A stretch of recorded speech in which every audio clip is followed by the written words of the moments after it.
Hi, I'm Mimi Chan. Welcome to Culture Chat. Thanks for joining the conversation.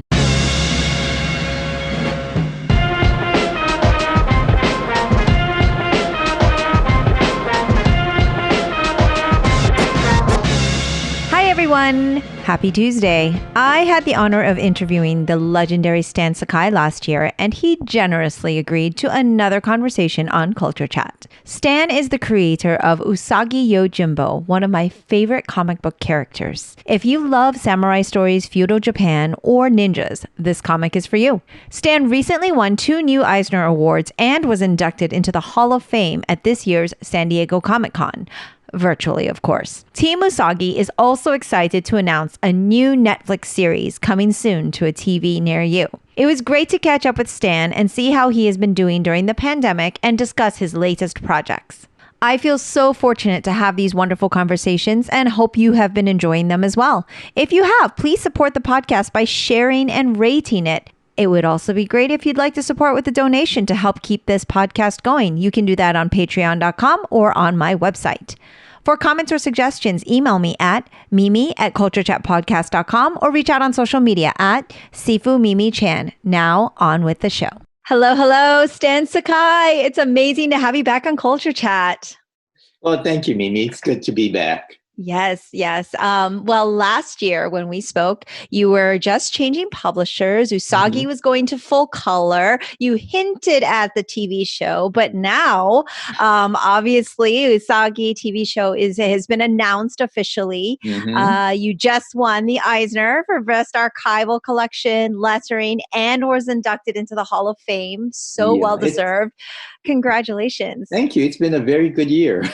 Yes. Despite all the other things, I'm so grateful that we could have some good things to celebrate and things to be happy about. It's a much needed thing, I think, actually. So it's really an exciting time for you. Yeah. Well, as you said, I'm now with IDW. It's Usagi's full color series. It's actually 2 series. There's a new ongoing series, as well as IDW is taking upon themselves to recolor the entire Usagi library. So they're starting off with the very first issues or very first stories, and they're coloring that as well as the new stories coming out. Yes. And I've been fortunate to be able to kind of try to keep up and have been, I think last time we spoke, I told you a lot of people I know, they love color. And I go, guess what? Now you could see Usagi in full color from the beginning. So that's kind of a cool experience. How has that been for you to kind of see now that it's been almost kind of a year in the making, just all these issues? Because for so many years, although there had been some color series and whatnot, like how has that been transitionally for you to go, oh, wait, that's right. We're in full color, the full thing now. Well, as far as the process goes and the artwork, it hasn't changed at all. And just the advent of color, it's like I love it. Tom Luth has been doing a wonderful job. Rhonda Patterson has been doing a terrific job on the classics. And it looks great. And, realistically, nowadays, you have to go to color. Back when Usagi started, black and white comics were pretty common. But now, how many black and white comics are around? I mean, even Walking Dead has stopped. So but I think that also kind of shows the strength of Usagi, that it didn't really matter if it was in black and white. We were all still reading it. Actually, it was a color series when we went over to Mirage for about 16 issues or so. And we actually got complaints because they thought the coloring detracted from the line work. Right. And so that's the only time that we really got complaints about the artwork for Usagi. So did you I was going to say, did you use that feedback to kind of find that balance as you went through, now that you knew it was going to be full color all the time? Or is it, like you said, the process is kind of the same? The process is exactly the same. Yeah. I was going to say, though, we did get complaints. The most complaints we ever got was when one of the lesser supporting characters, Spot, the lizard, Usagi's pet lizard, died. Oh, And he yeah. thought, what? You killed off Spot? Well, it's kind of nice that the very few complaints you get are in some ways actual compliments towards you, because Mhm. basically it's like you all the work with your lines and shading, and of course that beloved character. Yes, that was kind of a sad thing, but you know, the thing we talked about last time as well with Usagi and what you write, it's so there's so much truth to Mhm. it that everyone can't always, Yeah. survive. And there are some very, touching and sad Mhm. episodes for sure. Some sad Right.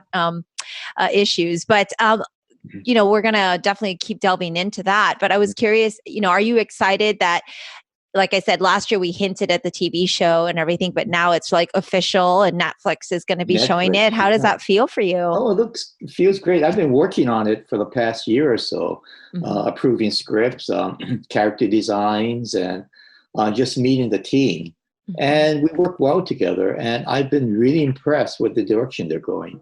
It is not the my Usagi. It's a descendant of this Usagi, and it's geared more for a younger audience Mhm. because nowadays the viewership for cartoons has really gone down. By 6 years Mm. old, kids are already into computer games and they're not into cartoons as much. Yeah. So everything, all the animated shows geared for kids have Uh, been uh, geared for a younger audience. So yes. Usagi is going for demographics which is higher than the norm. I think we're going for the 6 to 12 year olds, and I think most of the cartoons are going for more the 4 to 6.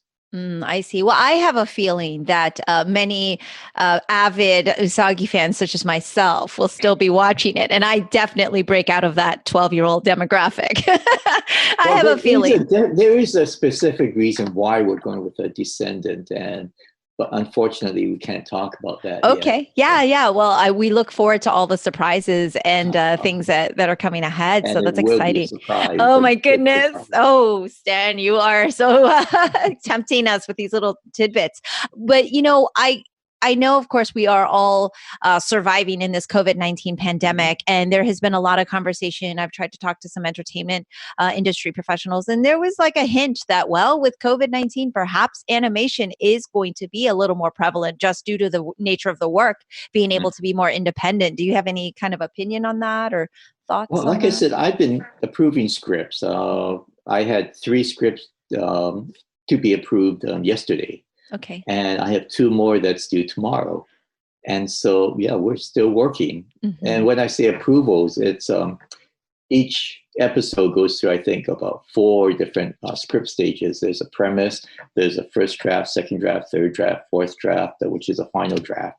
So each draft has to be looked at, approved, and uh, you know, like I said, the stories are wonderful, great characters, situations, and the designs are just incredible. Oh my goodness, we're so excited. Is this something that because I know we've spoken before and you are pretty much, I love drawing Usagi. I love working the comic. That's your main thing. But how are you enjoying kind of this other end of production, a different medium? Has it been enjoyable for you? It's been very enjoyable, but I'm also spending most of my time on the comic books. I Hmm. love doing the stories, and I'm just not working on the Usagi, but Julie, my wife, and I are Yes. collaborating on the Chibi Usagi graphic novel. So Yes. that should be out next year too, and Wonderful. it's coming along great. That's a fun project. Yeah, I love that. And, one of the things I wanted to talk to you about was exactly that, where Mhm. I was fortunate enough to get to see you finally and meet you in person at San Diego Comic Con last year. And one of the things that really resonated was watching just, your interaction with your fans, but the fact that your booth reminded me a lot about the way my family interacts, because I'm in a family Mhm. business and everything. And it Oh just yeah. seeing Uh-huh. everybody collaborate together. And it was just like such a wonderful thing. What is it like working with family? And then, of course, working with Julie Oh alongside for yeah. all these other projects? It's great.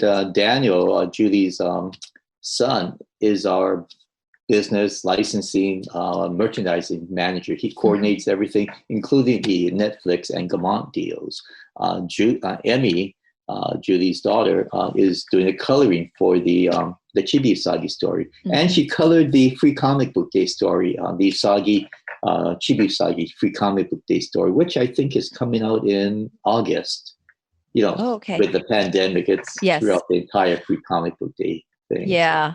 The pandemic certainly has thrown off a lot of things. I know that from other creators, though, like they said, well, my life, so to speak, isn't disruptive because I'm home. But how has the pandemic been treating you for your work? And also, how is your family doing? Oh, we're doing fine. My mother in Hawaii is in assisted living. And I used to visit her every 4 months, 3 months. But now I can't because if I travel to Hawaii, there's a 2-week quarantine period. And so going to Hawaii, spending 2 weeks in a hotel room, and then it's Yes, it's not very efficient. It's definitely much harder to do. And traveling in general right now feels precarious. Yeah, exactly. It definitely doesn't feel very comfortable. But family in California, we're all doing fine. Wonderful. How it affected me is that all the conventions have been canceled. So, there's much less traveling. And the publishers, IDW, basically all the publishers are put on hiatus, which meant that there were no Usagi stories coming out. But since I've been working on Usagi all this time, it's just starting to open now. So Usagi will come on a very, very regular basis. Oh, very good. I'm glad to hear that. Selfishly, I'm glad to hear that. But speaking of conventions, that's definitely been something that's been altered. And for creators such as yourself, that was definitely traveling around to so many of these conventions. It was the first year San Diego did this virtual convention. And of course, it was unfortunate because literally you totally wiped up all the awards this year. And it would have been nice for you to have your moment on stage and everything and having that full experience. But what was that San Diego Comic-Con, having the virtual booths and the panels? How did that differ? Did you enjoy it? What were your thoughts? For us, it was very successful as far as sales. But however, we all missed the interaction with the fans, with the readership, and just introducing new people to Usagi. Yeah. And it's the people. That's the main reason why we go to these conventions, just to meet the readers, introduce new readers to Usagi, and just meeting with other professionals. At Comic-Con San Diego, we would look forward to a Saturday night dinner with Serge Aragonés, Joe Ferreira, and Scott Shaw, and so many others, Floyd Norman.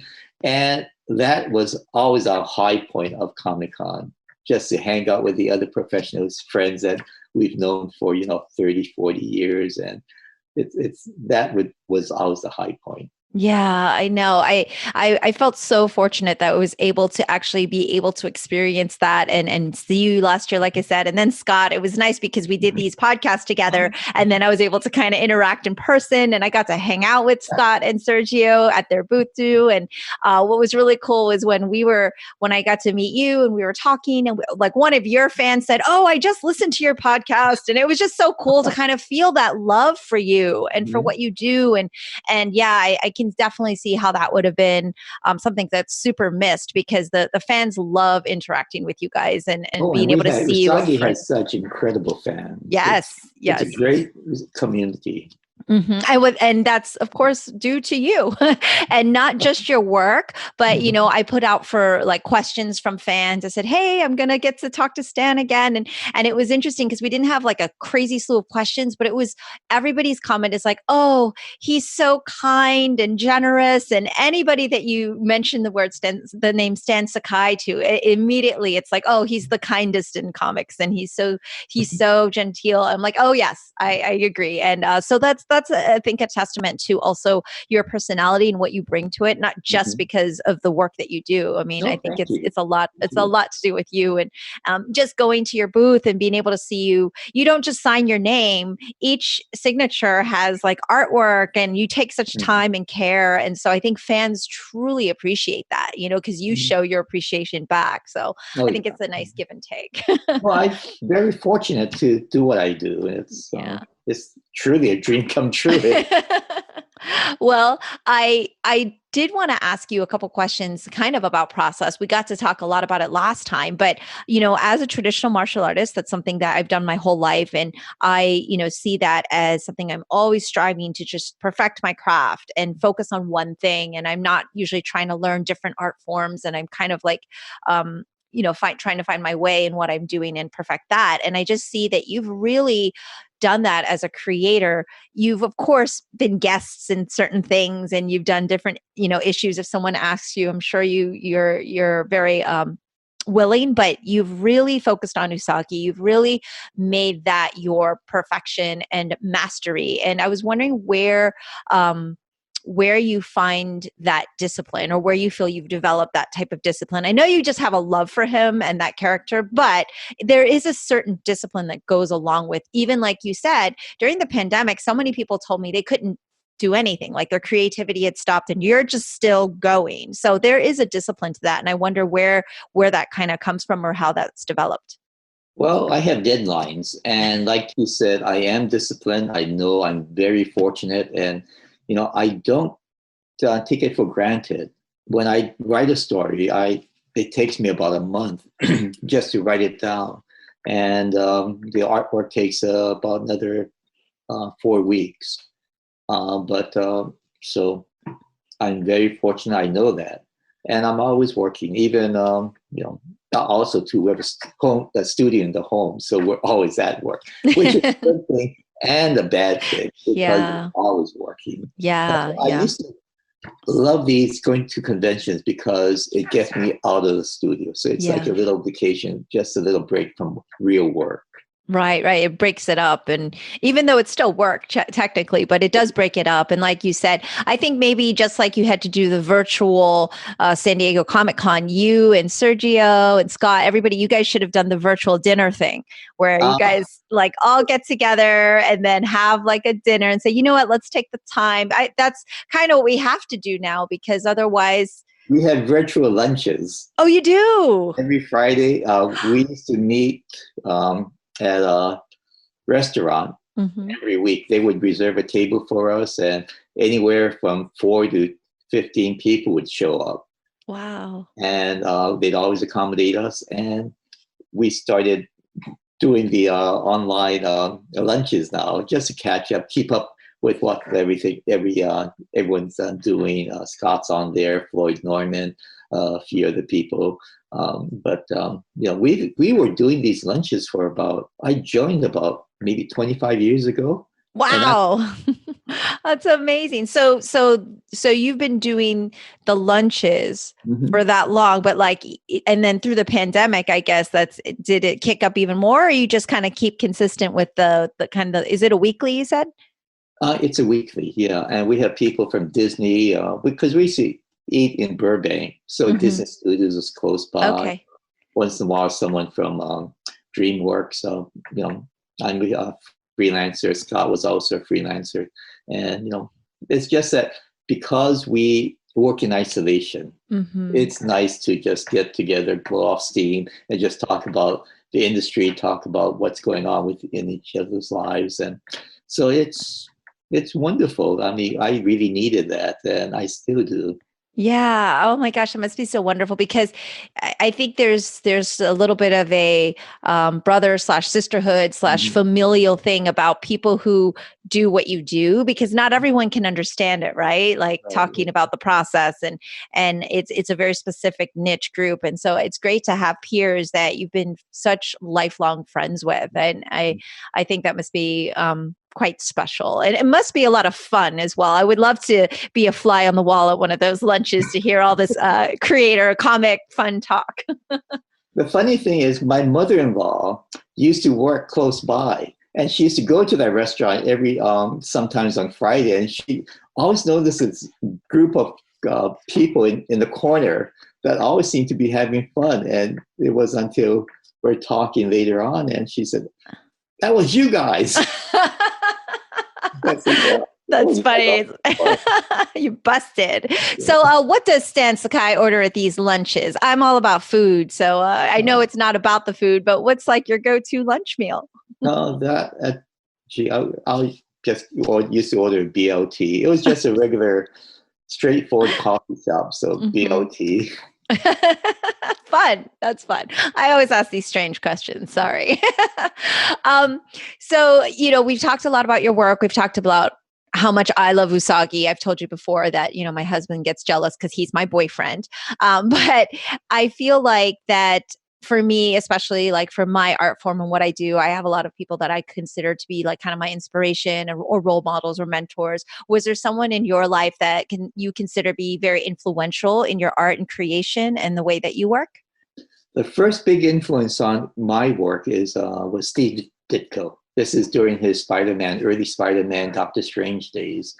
And I love his work. And later on, it became more Jack Kirby. And when I discovered the European artists, Mobius, Sergio, of course, is a big influence, not only in the way I draw, but also I get to see, I worked with him for so many years. I see his process and I integrated his process into mine.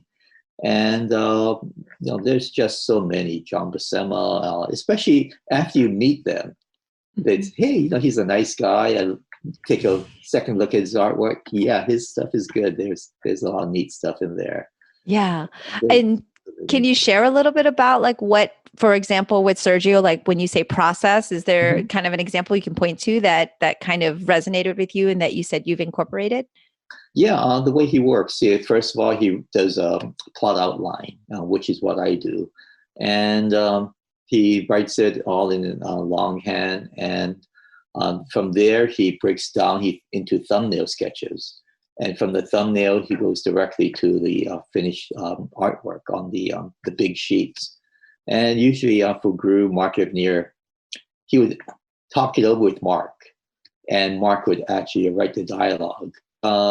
That's the way I work too, except I do everything myself. Right. Has a colorist, has a letterer. He has Mark to write the dialogue. So I do everything. Right. You say, Stan, so what do you think about this? And you're like, Stan, this is what I think. Do you like kind of have to talk to yourself a little bit? Because it is a lot of times I've spoken to collaborators and they're only writers or only artists. And, the collaboration part is so huge. Like if it's not gelling, then the project kind of shows that, right? If you have that feeling when it's a really great collaboration, the project's usually great. And so it's kind of nice to kind of be your own collaborator because you kind of know where the vision is going and then you then do. But I do show Julie the pencils before it's inked and lettered. I show her the pencils and she gives her input. Like, oh, this part is kind of confusing, or maybe you should substitute these words, or, so there is input there. So it's not, I'm just totally isolated with Usagi. Right. You have that sounding board. Exactly. But as far as the publishers goes, they don't see the story until it's completely finished. It's, I send in the inked and lettered comic book, and then that's the first time they see it. And they'll send it over to the colorist. Yes. And, I'm not as knowledgeable as a lot of other people in terms of how that process is, but I've been told that you're one of the few in the world that publishers would allow that to go, because usually they have a little more oversight and control, but there's such a trust for what you do that's pretty much how it is. Stan Sakai turns in his work and they're like, thank you, we're good to go. But normally the process is a little bit more back and forth and there's more oversight. So that just shows kind of their trust and, respect for what you're doing. Right. And it's also, I own Usagi. So it's completely 100% mine. And so I can do anything I want with them. So I tell them, oh, the next issue is going to be this story. And it's going to be 3-parter or whatever. So, they have no input except for small editorial things like, you spelled something incorrect. Right, if you catch a typo or something. Yeah. Exactly. While I hear, though, that was not very frequent, because I also had the lovely Diana Schutz on the show before, and she goes, oh, he was just fabulous to work with because you didn't really have to do very much edits. So it's just, she said she really enjoyed working with you, of course, but I hear that you really... Diana. Oh, she's wonderful. Whenever there were talks about the best editors in the field, Diana was always on that list, and there's a good reason why. And editors are good for most of my work. It doesn't require an editor, but Diana, her biggest role was being an advocate between myself and the publisher. And that's, I think, for an independent creator-owned comic, that's the biggest role of an editor, to become an advocate for the creator in the to promote Usagi, make sure there's a budget for Usagi. Also, if there's some dispute, Diana was always on my side, even against the higher ups. Yeah, I can definitely see that after having some lovely conversations with her. She's fabulous. Absolutely adore her. So yeah, I could see how you guys worked really well together. I follow you, of course, on all your social media, and I see so much lovely fan art. How does it feel to just inspire so many people to want to create their own art, but also, pay respect to Usagi or some of those other amazing fun characters that you have? I love seeing other people's interpretations of Usagi. And we get artwork from kids as well as seasoned professionals. So it's always great to see. And sometimes I'll say, hey, I never thought of doing that with Usagi. Maybe I should. All right. So yeah, because I mean that's the beautiful thing about art is everyone has their own take on it. And I saw some watercolors. I mean, and it's always cool to see it in different mediums too, right? Because there's paintings and different things. It's very, very different from the page. So yeah, but I think it's really cool that you post that and share that. I'm sure it thrills the artist, but also it's nice to see those interpretations, and it's fun. It's a lot of fun. There are a lot of stories. There's so many that resonate in my head, and we spoke a lot about a lot of them last time. And obviously, you're beyond acclaimed for your Grass Cutter series by this point. Is there a story that kind of, not that it gets overlooked, but one that's maybe, smaller scale or something that you have a special affinity or love for that maybe doesn't get talked about as much, or something that is not as grand as perhaps the Grass Cutters art? I think Chao no Yu, the tea ceremony. Yeah. And the entire story, there's no fighting, no violence, very minimal words. And basically, it showed the tea ceremony between Usagi and Tomoe from the very beginning when he arrives at the tea house all the way to the end when he finally departs. And it's one of my favorites. It was very different because, like I said, there was no action. It was a very quiet story. But I got a lot of reaction for that. Oh my goodness. I want to say I was almost brought to tears by that one, because one is I love the whole tea ceremony aspect of the culture. And two is obviously the love for Tomoe and Usagi, and just like seeing them having to part ways. And you're right, the stillness. And when you're turning pages, yet you can feel like a slight breeze, or you can feel the way that the tea is sitting in a cup or a bowl. Like, it's kind of unbelievable actually what you were able to bring to such a medium where it's not like you're touching and feeling, like you're just like flipping the page. And it was really remarkable. I agree, that is definitely one of my favorites. Yeah, I was able to participate in a couple of tea ceremonies, and I had a few books about the tea ceremonies which I used. However, I did make a mistake, and there's at the very beginning, Usagi brings his swords into the tea house, and the book was just about going to press, and then I discovered, no, the swords are left outside. So I called Diane and said, don't send the artboards out. I have to redo those pages. So I did them in a day and sent them over to Diana, and this is before the time of scanning and sending high resolution images. So I just FedEx it overnight to her.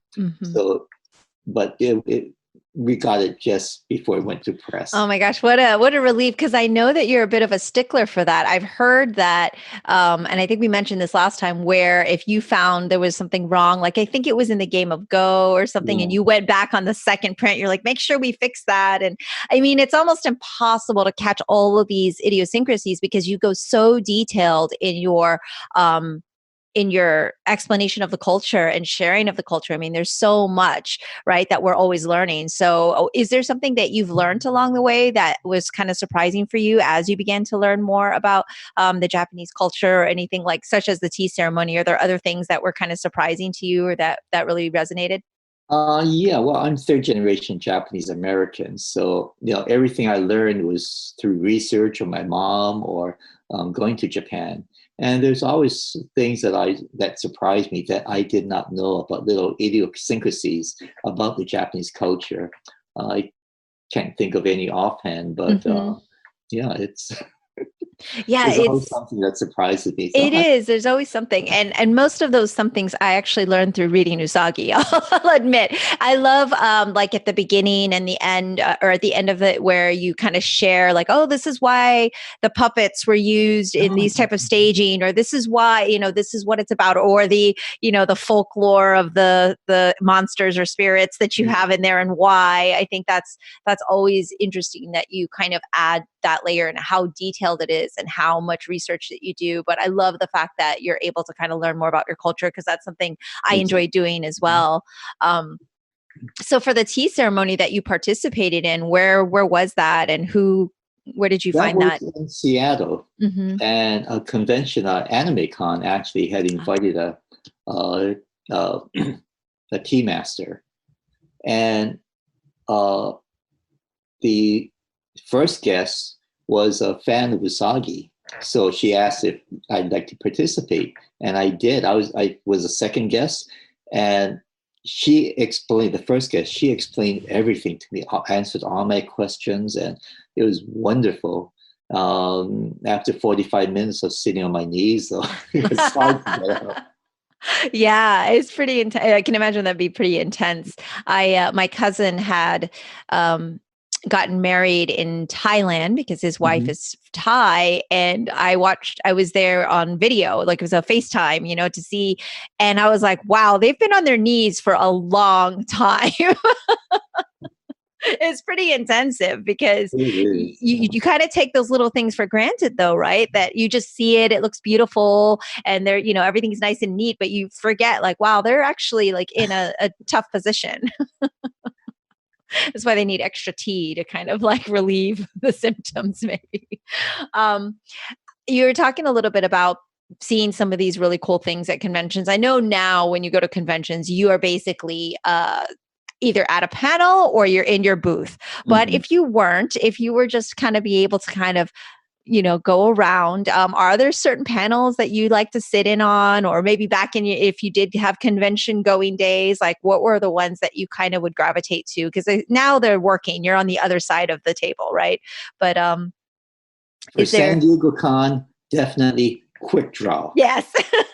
with Sergio, Mark, Scott Shaw, Scott.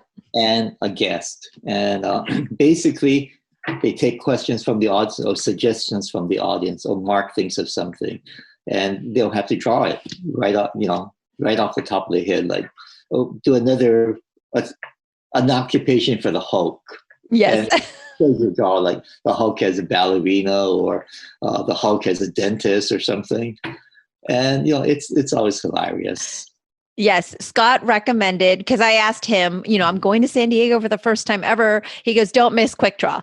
So I made sure I lined up for that thing, and I got into the room last year, and you're right. It was one of the best things. It was probably my favorite panel being there for. It was hilarious, and the speed in which those guys can draw is unbelievable, especially Sergio. He's Oh my so God. fast, so witty, and yeah, the way that as soon as like I don't know if it was a pen or a marker or whatever, as soon as the pen hits the paper, it just seems like there's like an explosion, and Right, then right. magic.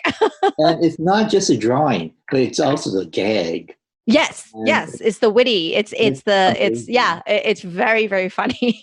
I was one of the guests of not the third artist, but they also bring guest artists. Uh-huh. Well, maybe a 5 minute segment. Okay. So I was one of those ones, and oh my gosh, the pressure. Is it stressful up there? Like It's stressful, and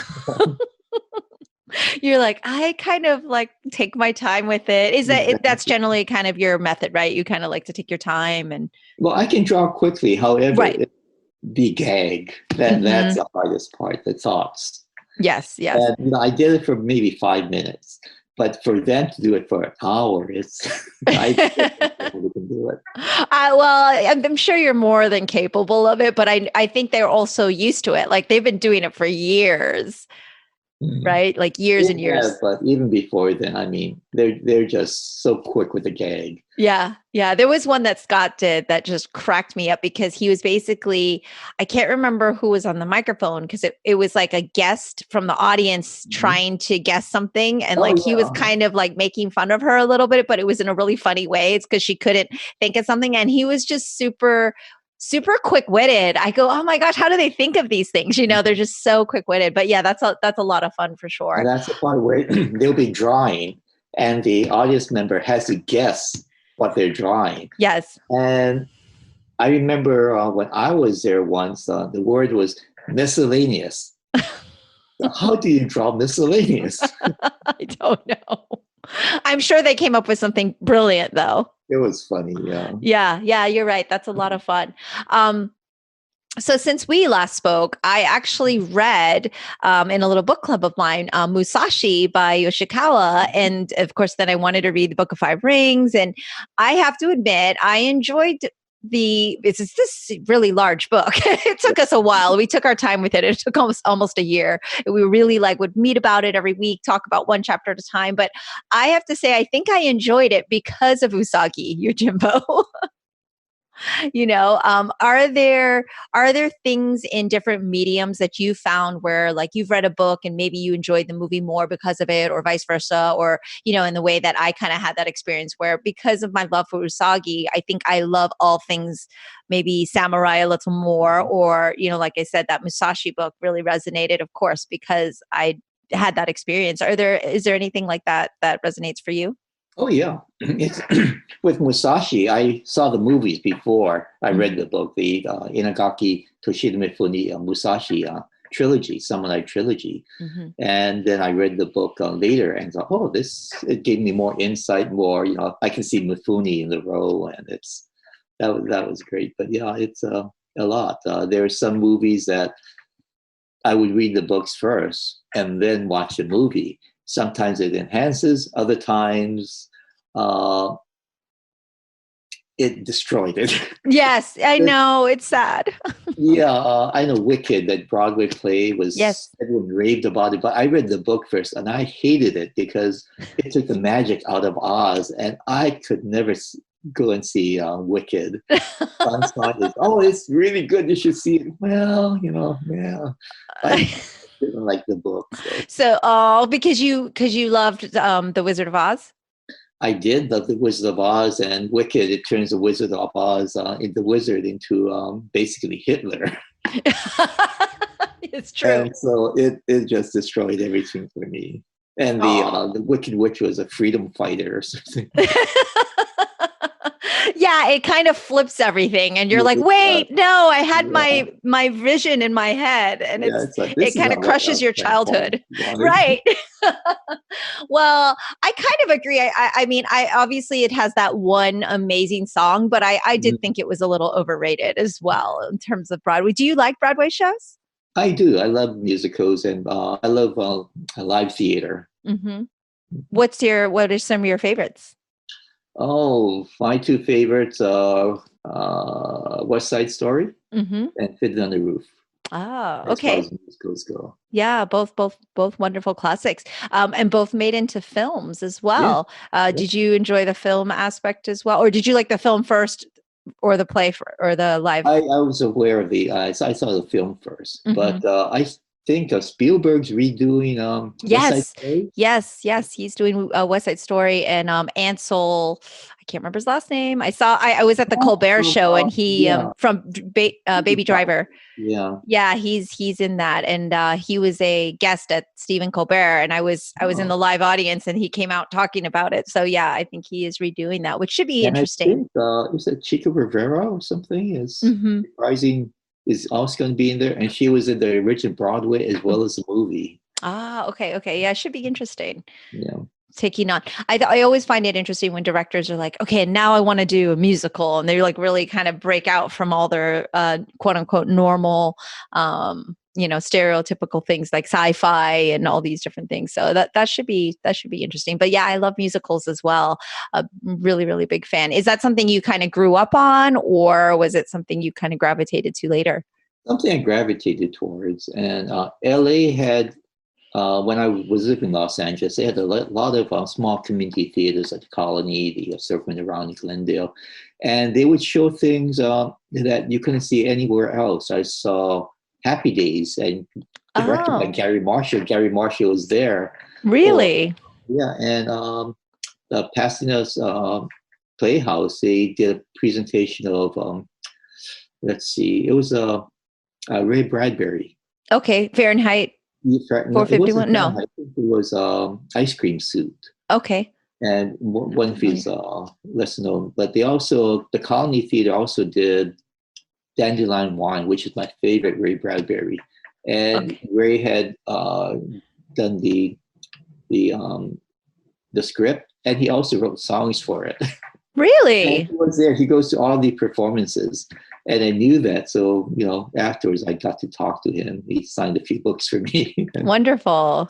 I think it's always fun because, people are always coming up to you to get their book signed, but I love that, you have your own fandom as well, and the people that you would like to get your book Oh yeah, signed and things like basically, us creators were basically fans, that. You probably started out as a fan. and we still are. I love that. I love that. Last time we spoke, you told me you were doing archery. Have you still been doing that? No, I haven't. I have a little wrist thing Oh here, but I no. can't really hold the bow as long. So, Hmm. but our archery setup is still in the backyard. So, Yeah. I love it. I love it. So in terms of working on Usagi and also reading scripts, those are obviously keeping you kind of busy full time. Are there other things that you guys have been doing there? just staying in the house. And like I said, Julie and I collaborating on the Chibi Usagi story. Right now, the story's all done. The lettering's all done. We're just right now inking, Okay. and Emmy's doing the coloring right now. So hopefully we'll get it in time in ahead of deadline. Oh, wow. And so that's going to be released for, you said, next year or the end of the year? 2021, probably in the spring, or it might be the fall. I'm not sure. Okay. And that's going to be a full graphic novel, you Old said. graphic novel, like 120 pages. It's an Wow. original story, and it's a lot of fun. It's a really fun story. Yeah. And what prompted you to kind of decide that you wanted to do a full 120-page graphic novel for that series? We're just talking, Julie and I, and Daniel and Emmy, and we've done shorter Yes. Fuji Sagi stories, Yes, and I've we seen think, it. oh, we should do a longer one. And we just asked IDW, and they were all enthused. Yeah, we can do that. We can do that. Yeah. Also, to the young adult market, the kids market Hmm. is the fastest growing segment of the graphic novel, readership. Absolutely. So that's a market that most comic book companies have not tapped into. The Hmm. bigger companies, Scholastic, Random House, First Second, they're all doing it. But for a comic book company, yeah, they really should tap into that market. Yeah, I think that's something that's very special about Usagi is that you span such a wide Mhm. readership. And of course, the Chibi series is going to be extra like targeted because so cute. So, Yeah, so cute. he's a terrific artist and storyteller. So it's Yeah, the cute factor is way up there. But I think that's what's really special about Usagi. I read a lot of very, very on the more adult side when it comes to comics. Like it's weird. My novel stuff, I love reading YA novels, but for when it comes to comics, I'm like kind of all in on the darkness, except mm, for my Usagi. And so when my friends ask me for recommendations, I usually am like, well, especially for their kids, I mhm, always recommend Usagi because I'm like, that's evergreen. Like it can span all mhm. ages, and I think that's something that's really difficult to achieve, and you do it so well when you set out to create the character or as you've been developing the stories, do you think about who you have a specific audience, or you're just kind of telling the story and it happens to be able to kind of reach everyone? I think it just happens to reach out to everyone because write the stories that I think I would have liked to read. And then I refine it, think, I'll change it or something. But basically, I'm just grateful that so many people are in tune with the type of stories that I like to write. Mm-hmm. Are you often surprised by certain reactions? Like you said, everybody was kind of in an uproar when Spot got nixed. Are there any other like big public reactions that you could think of through the Usagi? 36 years now, is it? Going on 36. Oh my goodness, 36 years of stories. And is there anything else that resonates into like some of the more surprising reactions that you've gotten? Most of the reactions are very true to what I anticipated. Once in a while, I'll get something like, "Oh, they're upset about this," or "upset about that," or I remember we got one letter saying, "Why aren't there any transgenders or gay characters in Usagi?" And my answer was, "Oh yes, there's been a gay character in there for a long time. It's just I write them as normal people." Because they're normal people. Although it's interesting that that you get a lot of fan mail still, and you get a lot of requests. Is that kind of like an ongoing thing? Because I know that other creators have told me over the years, like the letters to the editors, that kind of thing has kind of died down a bit. How's that been for you? Because I know you usually get a lot. We'll get maybe 2 letters a month. Okay. Written letters with artwork or something, but it has died. We used to get maybe half a dozen or so easily each month. There was one guy that would write maybe about 4 or 5 pages after each issue came out. Really? Like a book report. I was talking to Batten Lash, who did Supernatural Law, and he had the same person write to him as well after each issue came out. So it was kind of funny. Wow. So did that on a regular basis to a number of creators. Wow, he has a lot of time. But I also have to thank the publishers for keeping Usagi in print, both Fantagraphics, Dark Horse, and IDW. The Saga books the thick omnibus collections have been out of print, but Dark Horse is putting them back in print next year, starting from next year. So Usagi is always being reprinted, which is great because I love having a library that's always available to new readers. Absolutely. I think that's definitely key. I know that when I was visiting my friend, he owns a comic book store, pop culture store. He was like showing off his hardcover volumes. And, I think at that time it was like you could only get it, certain times and everything. So it is nice that they do bring these things back for those of us that missed it the first time around. Is there any other exciting things that we should know? I know if they follow Usagi Yojimbo.com and follow you on social media, you're usually posting all the updates and when things are being released and everything. Yeah, my Facebook page or stansakai.com. We sell merchandise as well as have news about upcoming appearances, events, new things that's coming on. So, basically, I'm also doing some other work for other series. They haven't announced it yet, so I can't really talk secrets. About more secrets, Stan. It's just that I'm just kidding. I can't really talk about it until they've made an official announcement. Of course. I totally am jesting. I wish I could show you, but I'm on my computer because like on my laptop, I only have one sticker and you can guess who's on there. It's a lovely sticker I picked up at San Diego Comic-Con last year, and he matches my blue cover and everything. So he's right there, always watching me, looking after me. But yeah, there are some really cool swag, really cool things that you can pick up at usagiyojimbo.com. So listeners, make sure you do that. It's stansakai.com. And also, of course, like you said, the new issues are going to be coming back out soon. Now that hopefully publishing is starting back because of the whole COVID thing. Exactly. Yeah, so hopefully that's going back. But the ongoing things are always still, I think, on Comixology. You can get, all the Mhm. different issues and everything. So, yeah, it was just great to talk to you again and to Thank you, catch Mimi. up. I really appreciate you taking time because I know how very busy you are. So I really appreciate it. My best to Julie and Emmy and Daniel and you. And I'm glad to hear everybody's safe and healthy. So just say hello to everybody, and hopefully you'll come back and chat with me again. Of course, maybe once the series starts airing. Absolutely, I will hold you to that. Once it starts airing, we can do like a live watch on one, and you can give me like commentary.